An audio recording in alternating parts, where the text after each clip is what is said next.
Buenos días a todos. Vamos a comenzar con la mesa de cierre de nuestro simposio y quiero presentar a quienes van a participar de la misma. El doctor Daniel Bieber, psicoanalista, miembro titular en formación didáctica de SAP, expresidente de SAP, representante por FEPAL del proyecto editorial de IPA para las 3 regiones en el armado de la revista online en 5 idiomas. Quiero presentar también al doctor Rafael Paz, psicoanalista, profesor honorario de la Universidad de Buenos Aires, miembro asesor de la Comisión asesora del CONICET, miembro fundador de la Asamblea Permanente por los Derechos Humanos, miembro titular en función didáctica de SAP, secretario de la Comisión Científica para el periodo 2014-2015. Bueno, en primer lugar va a hablar Daniel. Muchas gracias. Bueno, vamos a conversar un rato sobre algunas notas que había preparado antes de la reunión y que de alguna manera también resuenan con algunas de las cuestiones que se fueron conversando tanto en el panel de ayer como en los talleres hoy. Muchas de las cosas que voy a decir seguramente han sido también, resuenan y fueron anticipadas o digamos, están en la misma zona de intereses y de problemas que lo que se dijo, y algunas otras serán un poco diferentes. Me voy a referir a algunas ideas en torno a la noción de consistencia, algo respecto a la crisis y la crisis en la adolescencia, la introducción de un concepto, bullshit, sí, es un concepto que está estudiado solamente por un filósofo norteamericano, Harry Frankfurt. Es verdad, pero estoy diciendo, no es un chiste. Parece que fue la broma, ¿no? Pero recuerden que hay estudios, por ejemplo, sobre las malas palabras, etc. Así que bien, ¿por qué no es? Y después 2 fragmentos de unos poemas. Bueno, y a ver si me da el tiempo, capaz que no tengo posibilidad de hacer todo esto. El título, Consistencias en Crisis, presenta, a mi parecer, al menos 2 interpretaciones posibles. La primera es la que resulta de considerar la existencia de diversas crisis que se dan en el curso de la vida, de la clínica y de la formación psicoanalítica, e invita a reflexionar acerca de las consistencias que allí se sostienen, capeando el temporal de las crisis. La otra interpretación es que son las consistencias las que están en crisis. De todas maneras, tanto en un caso como en el otro, se nos impone en primer lugar la tarea de pensar algo acerca de la noción de consistencia y refrescar algunas ideas acerca de la noción de crisis, habida cuenta de que es un territorio habitualmente más transitado. Un primer abordaje a la noción de consistencia nos la muestra como el nombre de una propiedad. Sobre esto habló Francisco de un modo muy claro e interesante.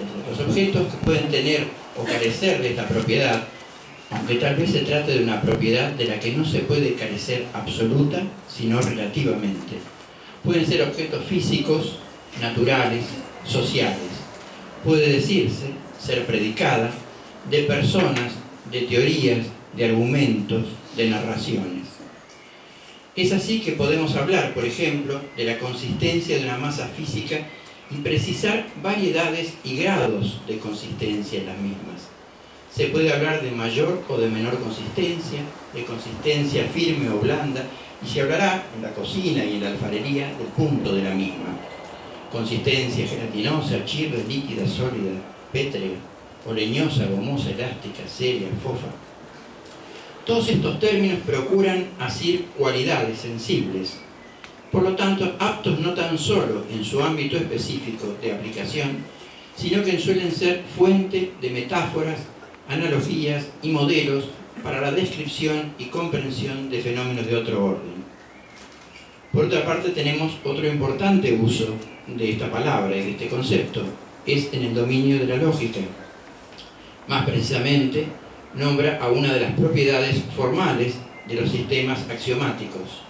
Se dice que un sistema axiomático es consistente, que exhibe, posee esa propiedad, consistencia, si no da lugar a dos teoremas contradictorios, E y no E.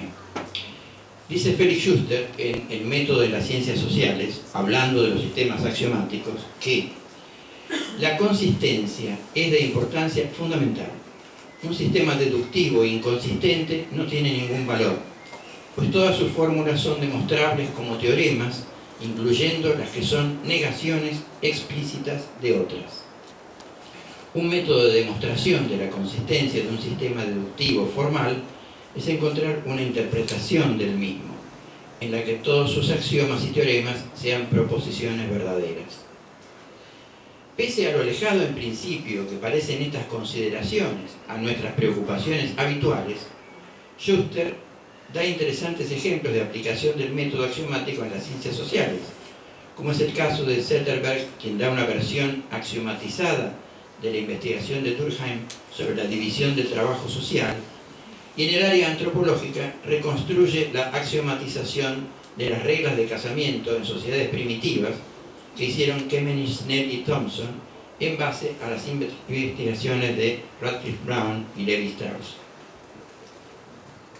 Podemos observar entonces que estos usos del término en dos diferentes dominios muestran interesantes propiedades que nos habilitan a reflexionar más allá de ellas. En el primer caso, nos parece inapropiado decir que un objeto físico no tenga consistencia en absoluto. Parece que fuera lícito decir que su falta de consistencia es relativa a nuestras expectativas respecto de su estado normal o usual o ideal o funcional. Podríamos también considerar la cuestión desde otra perspectiva y decir que la consistencia de un objeto es una propiedad relativa al proceso en el cual esté involucrado ese objeto. Consistencia es consistencia para algo o en función de algo.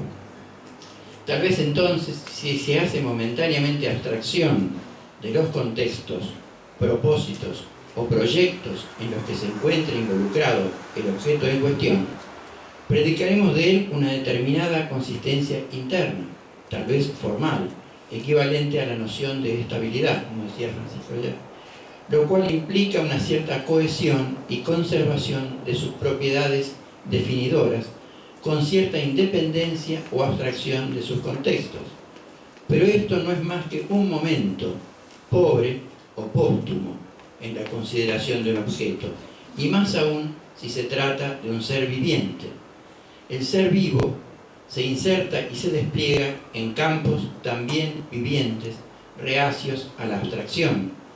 En este caso, consideraremos la consistencia relativa o consistencia para.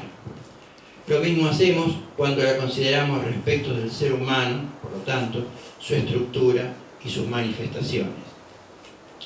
Debido a la multiplicidad de los contextos, de los propósitos o de los proyectos simultáneos o alternativos en los que se esté involucrado, se puede dar entonces el caso de que una determinada organización interna de una persona sea o no apta para algunos de dichos contextos, propósitos o proyectos y no para otros, o que esto se dé en grados variables. Por lo que solemos hablar de las potencialidades o aptitudes de esa estructura para ciertos fines y no para otros. Todo esto es materia de estudio habitual de las tipologías y psicopatologías en contextos teóricos o prácticos en la salud, selección de personal, pedagogía y asesorías legales. Podemos apreciar y decimos también que en cuanto a las restricciones que experimenta un ser humano en su despliegue a lo largo de la vida, cuenta como una de sus variables la variabilidad de su plasticidad o maleabilidad interna para relacionarse con su entorno, contexto o ambiente en función de sus proyectos vitales elegidos y desechados, su capacidad de resistencia a los embates adversos su capacidad de transformación y los límites valorativos que enmarcan el conjunto de sus actividades. Hasta acá consideramos la consistencia personal con mayor o menor abstracción de los contextos, de las circunstancias y de los procesos en los que está involucrado.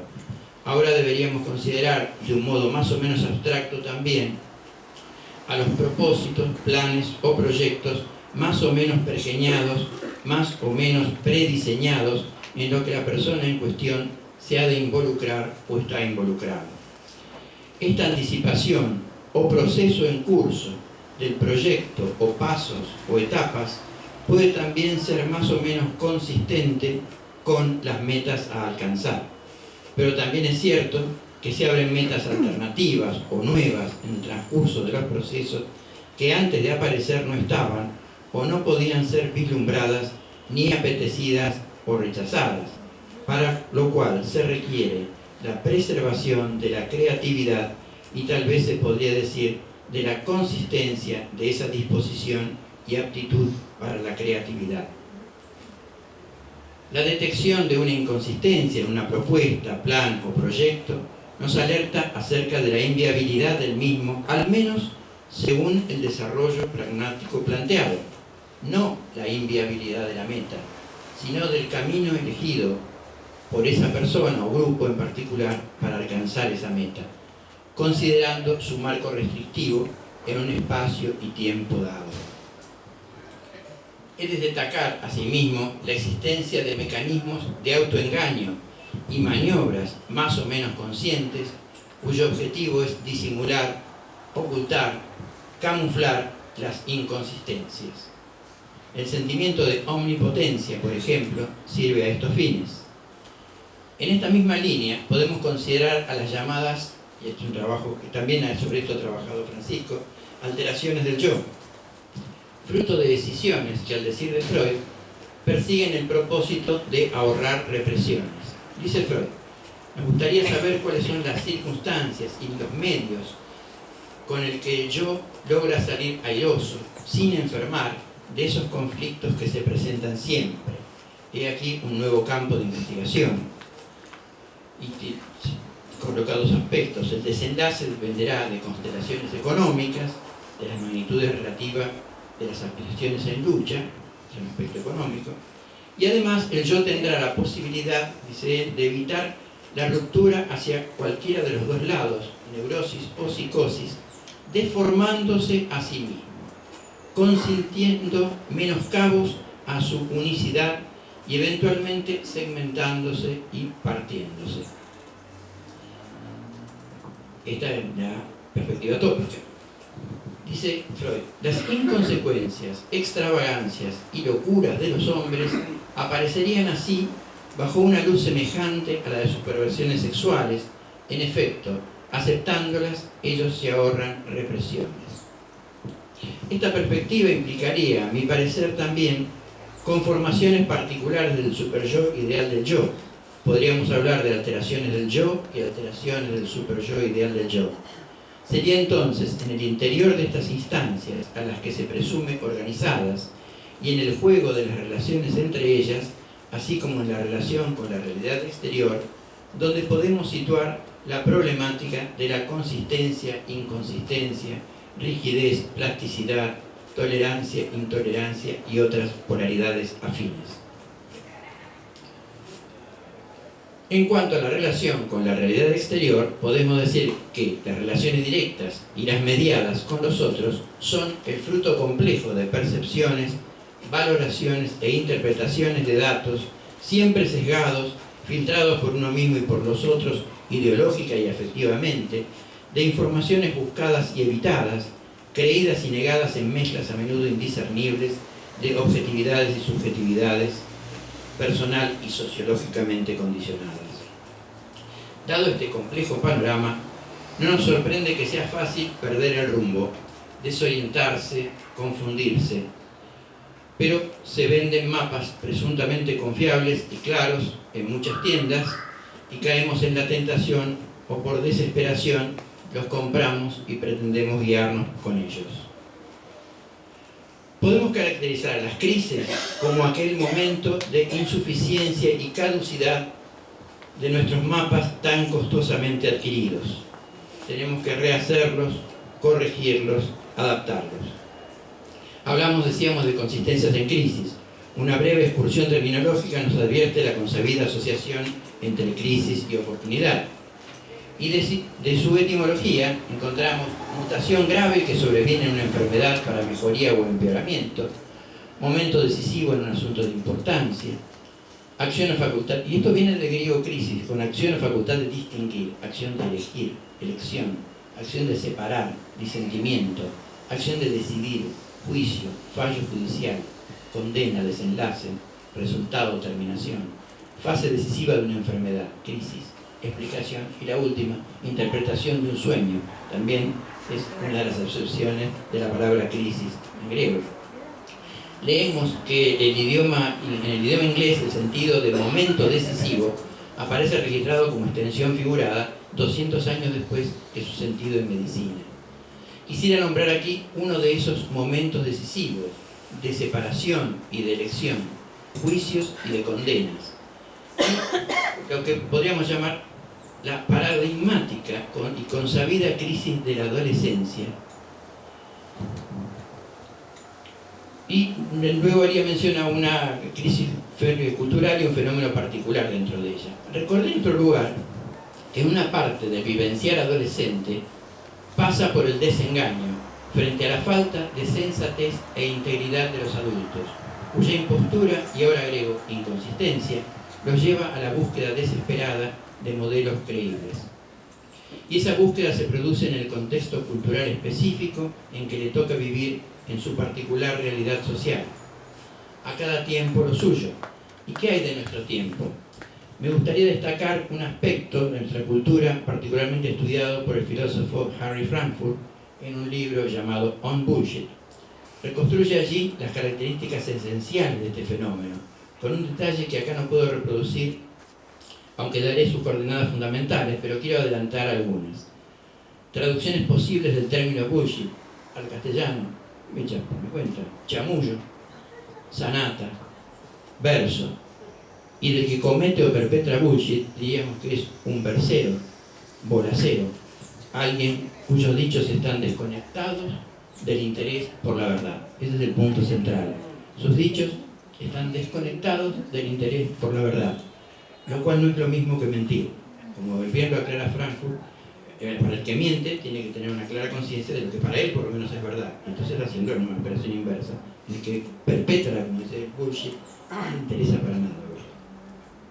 No se trata de una mentira, para lo cual el que la profiere ha de tomar en cuenta lo que él piensa que es verdadero y dice lo contrario. En el caso del bullshit, de la sanata, es justamente la falta de conexión con un interés por la verdad, su indiferencia respecto de cómo las cosas realmente son, con toda la problemática que esa frase puede tener, todo el espesor y la dificultad de decir qué es eso de cómo las cosas realmente son. Pero nadie acá tomaría ligeramente si alguien le dijera que la Shoah no existió, o que no existió, ¿no? Que no ha existido la masacre de los judíos. Diría que eso es un hecho, diría que las cosas realmente fueron así. Después vienen las interpretaciones. Bueno, hay quienes se ocupan de tratar de negarlo, y bueno. Equipara, digo por la cuestión esta de cómo las cosas realmente son, que crea muchos problemas, pero me parece un buen ejemplo para por lo menos problematizar. Equipara mucho el bullshit al bluff y busca la diferencia entre la mentira y el bluff, mostrando que no se trata de falsedad, sino de falsificación, simulación, no genuino, fraudulento, con lo cual fundamentalmente se da una imagen falsa de aquello de lo que, esto es lo importante, de aquello de lo que se es capaz, de esta propia competencia. Se simula estar a la altura de algo. Podemos advertir que esta desconsideración por la realidad, por los hechos, por la verdad, mediante un hablar vacío sin sustancia o contenido, puede caracterizarse, parafraseando a Freud, podríamos hablar acá también de una pérdida de realidad. No ya en las neurosis o en la psicosis, una pérdida de realidad en la normalidad, una psicopatología de la inconsistencia de la vida cotidiana. Decíamos que el adolescente clama, y cada paciente también, por encontrar valores encarnados. Si comprueba que existen, puede creer que son posibles en esta vida y por lo tanto en su vida. Por lo tanto, e insisto, el antídoto, la contrahierba para el veneno del fraude y sus acompañantes, la trivialidad y la desesperación, es el trabajo orientado hacia la búsqueda de la verdad, ejercido con constancia y sostenido mediante las virtudes de la sensatez, la prudencia y la integridad. Respecto del tema integridad, es un capítulo bastante largo que sería muy interesante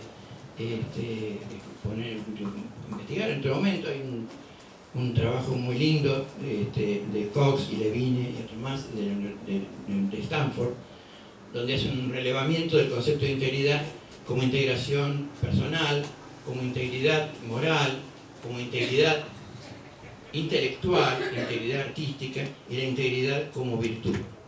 Bueno, uno de los aspectos que yo tomo en esto brevemente, en otro trabajo lo desarrollo un poco más, es el tema de que tanto la sensatez como la integridad son valores que anhelados, buscados y necesitados. Y pongo el adolescente como podría poner cualquier otra de las etapas de la vida, pero me parece que es central y paradigmática en tanto tiene esta característica de ser un momento en donde se da un doble movimiento de desconstrucción y de construcción. Deconstrucción y construcción. Y no dejo afuera ninguno de los dos términos. Para cerrar, brevemente les voy a leer una partecita de un poema de Longfellow que cita Longfellow, poeta norteamericano de tiempo atrás.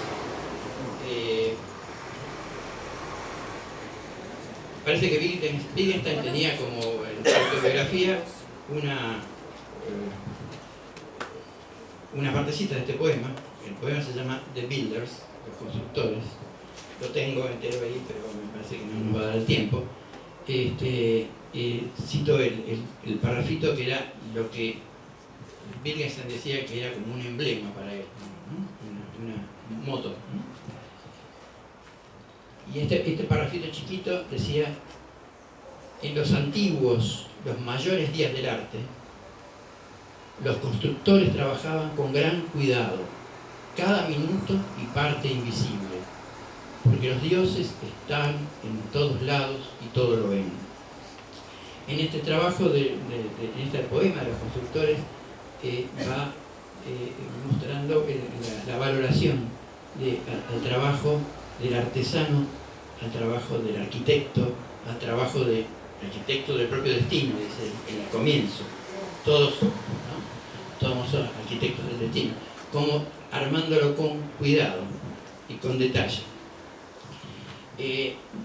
Decía que yo creo que son dos metáforas fuertes, significativas, las que se pueden emplear no solo en otras ocasiones, pero sí indudablemente para la adolescencia.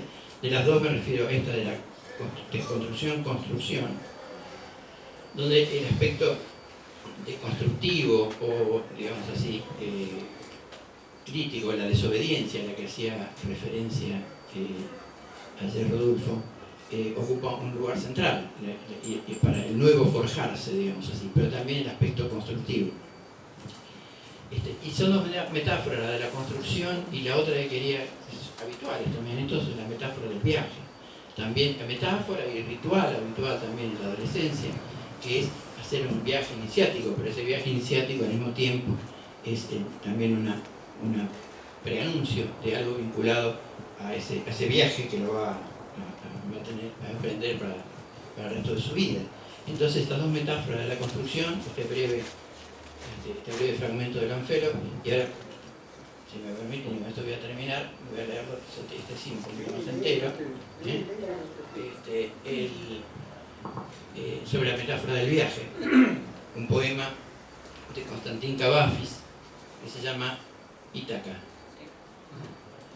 Y ustedes recordarán que Odiseo, Ulises, cuando termina la guerra de Troya, se decide a volver a sus dominios, a volver a donde él era rey, a Ítaca. Y entonces Constantín Cavafis, griego también, como suena, nos dice así, dice: cuando emprendes tu viaje a Ítaca, pide que el camino sea largo, lleno de aventuras, lleno de experiencias. No temas a los lestrigones, ni a los cíclopes, ni al colérico Poseidón. Seres tales jamás hallarás en tu camino, si tu pensar es elevado, si selectas la emoción que toca tu espíritu y tu cuerpo. Ni a los lestrigones, ni a los cíclopes, ni al salvaje Poseidón encontrarás, si no los llevas dentro de tu alma, si no los yergue tu alma ante ti.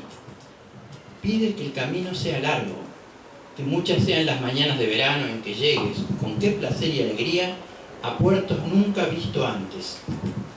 Detente en los emporios de Fenicia y hazte con hermosas mercancías, nácar y coral, ámbar y ébano, y toda suerte de perfumes sensuales. Cuanto más abundantes perfumes sensuales puedas, consíguelos. Ve a muchas ciudades egipcias a aprender de sus sabios. Ten siempre a Ítaca en tu mente. Llegar allí es tu destino, mas no apresures nunca el viaje. Mejor que dure muchos años y atracar viejo ya en la isla, enriquecido de cuanto ganaste en el camino, sin esperar a que Ítaca te enriquezca. Ítaca te brindó tan hermoso viaje. Sin ella no habrías emprendido el camino, pero no tienes ya nada que darte. Aunque la halles pobre, Ítaca no te ha engañado. Así, sabio como te has vuelto, con tanta experiencia, entenderás ya qué significan las Ítacas. Bueno, con esto termino. Termina.